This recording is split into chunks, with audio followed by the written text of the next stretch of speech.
आप देख रहे हैं सुपर धोखे की कहानी पार्ट 11।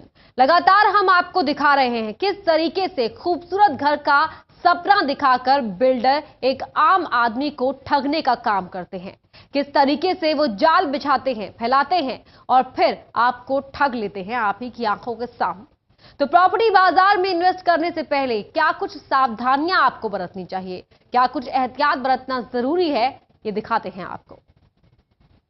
ना हर किसी का सपना होता है, लेकिन ये रास्ता उतना आसान नहीं है जितना बाहर से देखने में लगता है। इसी पर बात करने के लिए हमारे साथ अनु खान है, निफोमा के प्रेसिडेंट हैं। अनु जी, घर खरीदना हर किसी का सपना होता है, लेकिन इस रास्ते में कई सारे कांटे हैं, तो कैसे बचा जा सकता है इन सब चीज़ों से?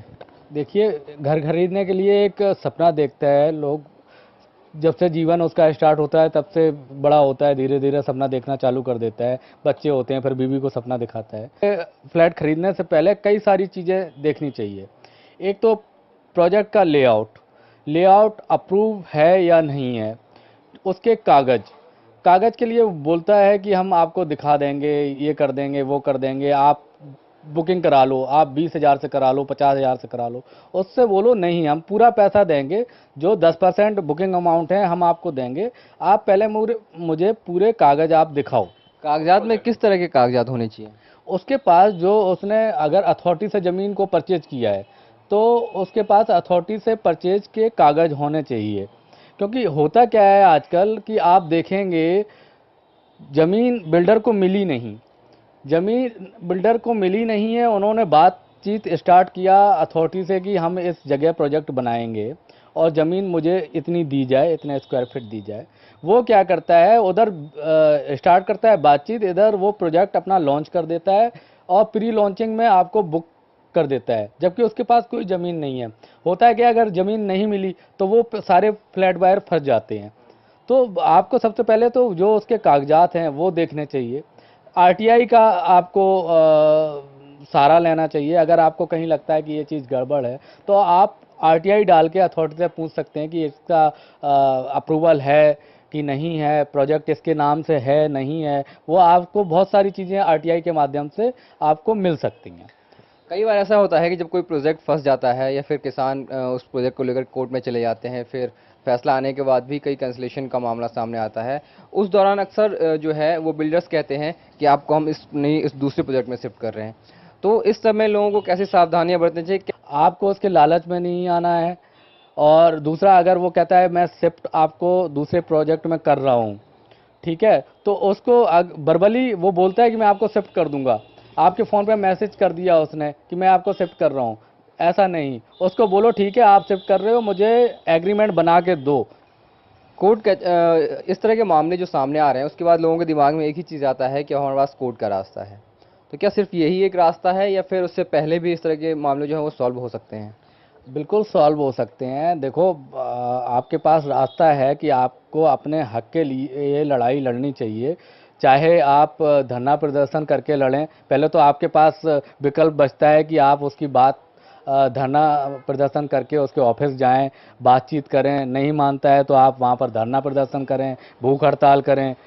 अगर कोई रास्ता नहीं बचता है तो आपके पास कोर्ट का रास्ता है। लोग घर लेने की सोचते हैं, लेकिन जब भी नज़र आता है तो ये सब चीज़ें या टीवी के माध्यम से या फिर न्यूज़पेपर के माध्यम से लोगों के सामने होता है। फिर ऐसे में लोग सोचते हैं कि यार घर ले तो ले कहाँ पे? तो कौन से भी एरिया हैं जो कि थोड़े बहुत कहीं ना कहीं सेफ हैं या फिर जहाँ पे ज़्यादा खतरा है? देखिए, ये हो रहा है, 2-3 साल से ही ऐसा हुआ है। 2-3 साल पहले से ऐसा नहीं था।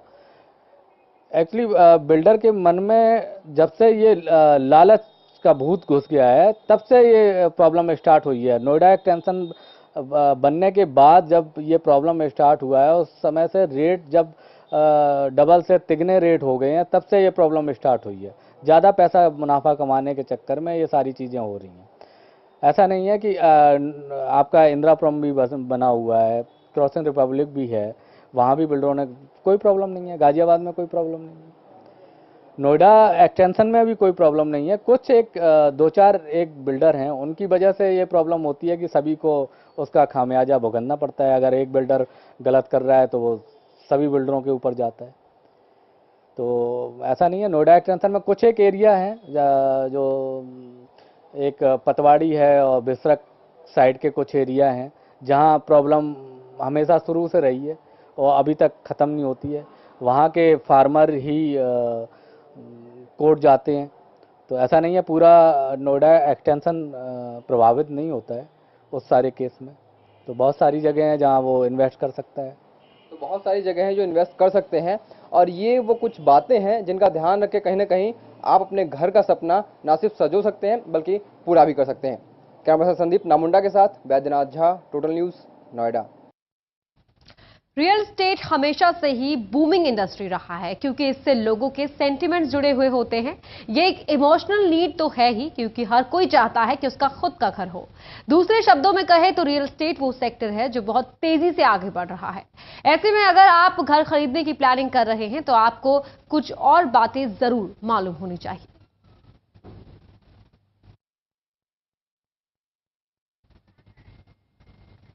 चलिए, कौन कौन सी वो बातें हैं जिनका पता होना आपको जरूरी है अगर आपकी प्लानिंग ये हो कि अगर आप फ्यूचर में घर खरीदना चाह रहे हो। ऐसी कौन सी चीजें हैं जिनकी नॉलेज आपको होनी चाहिए, चाहे बात करें लीगल एस्पेक्ट की या फिर किसी और एस्पेक्ट की, या फिर बिल्डर के बैकग्राउंड के बारे में किस तरह की नॉलेज होना जरूरी है, ये हम आपको दिखाएंगे। क्योंकि अगर रियल एस्टेट की बात करें तो ये इसमें बहुत तेजी के साथ बूम आ रहा है, लेकिन सवाल यहाँ पर यह भी है कि लगातार इस तरह के मामले सामने आ रहे हैं जो हम आपको दिखा रहे हैं कि लोग किस तरह ठगे जा रहे हैं बिल्डरों के हाथों।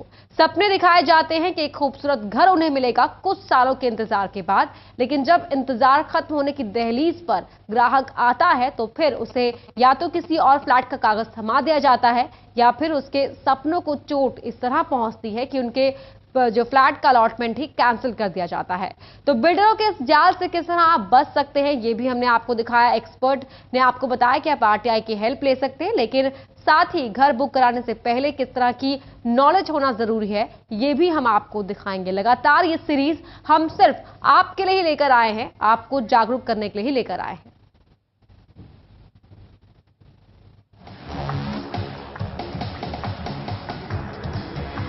अपने सपनों का घर खरीदने से पहले कुछ बातों पर गौर करना जरूरी होता है।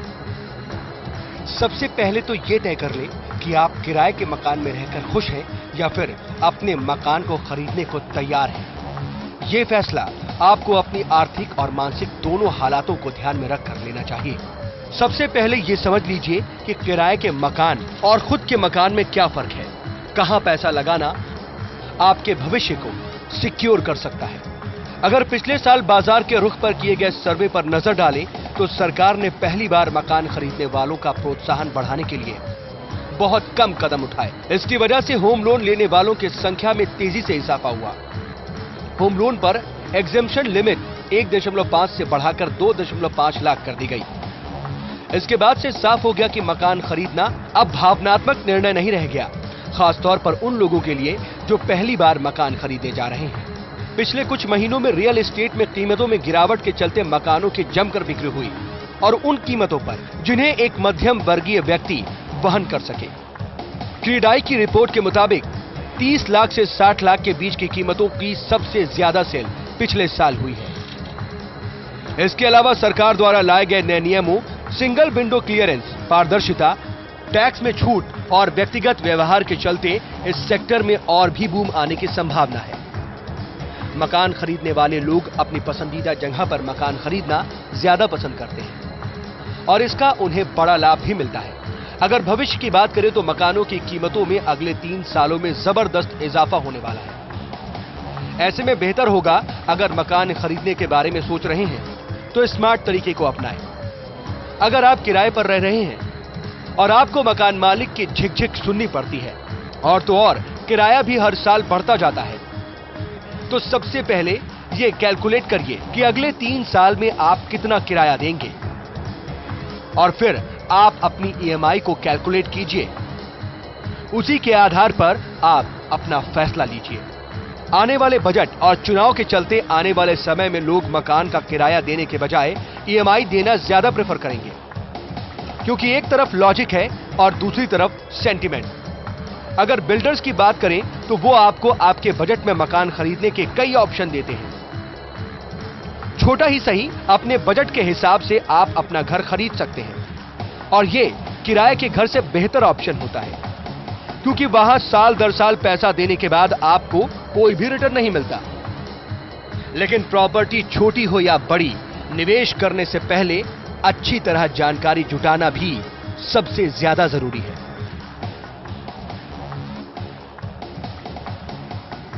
Property desk, total news.